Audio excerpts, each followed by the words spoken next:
Welcome back sa aking YouTube channel. Para sa mga first time lang po na manood, please click mo yan, Jeremy's TV, Manila. Anyway guys, wala na ba ito? Libre lang. Tulong mo na lang din sa kapwa mo. Alright, thank you very much po. So topic natin yung for today's video, SMNI, goodbye. Kasi sarado na yung kanilang franchise.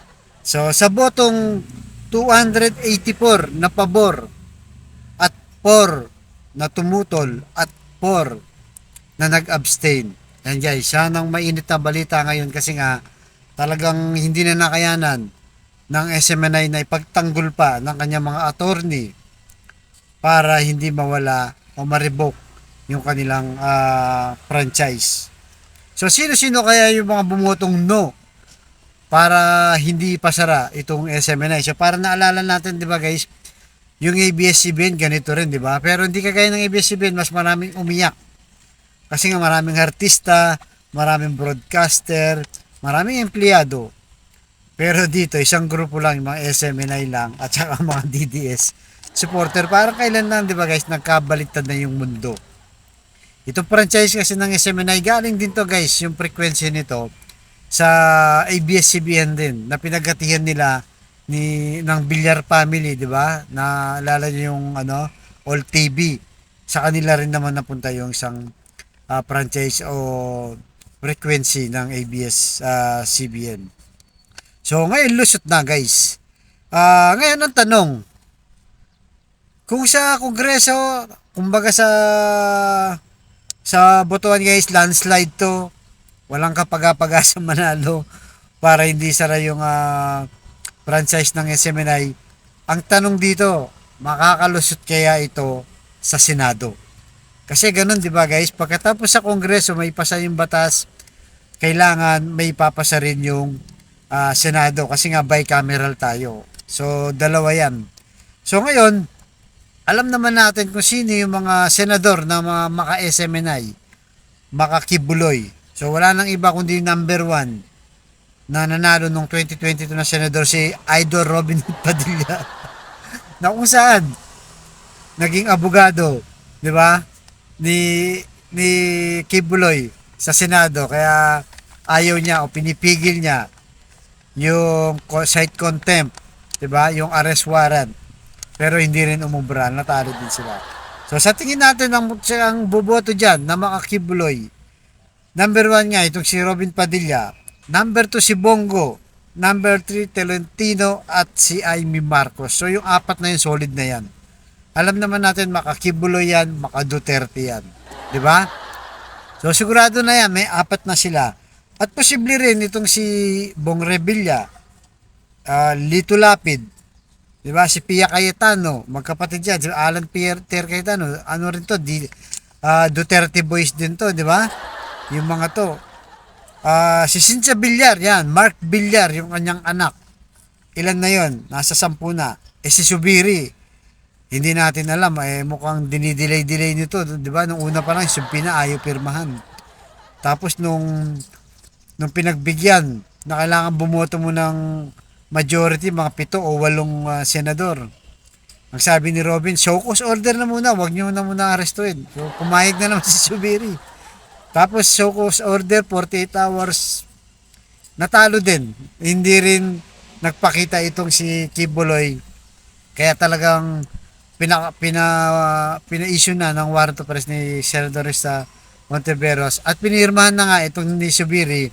Wala na sang choice dahil naipit na pressure na siya ng taong bayan. So yan ang pinakaabangan natin guys na nangyari. At ano bang naging violation nitong SMNI kung bakit talagang nirevoke na sila? Sabi, hindi mo na basta-basta mapapasara yan ng walang dahilan, di ba? Bukod doon sa fake news ni Ka Eric, di ba? At pagre-red tag nila Badoy, di ba? Ng SMNI.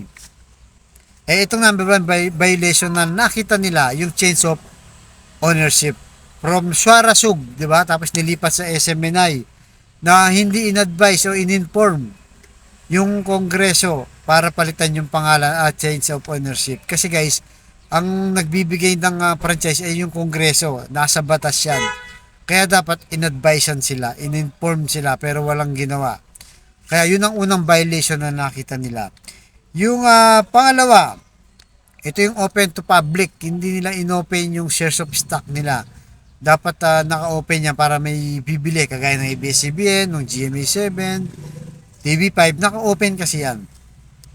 So, sa ethics din sila natalo. Kaya, wala.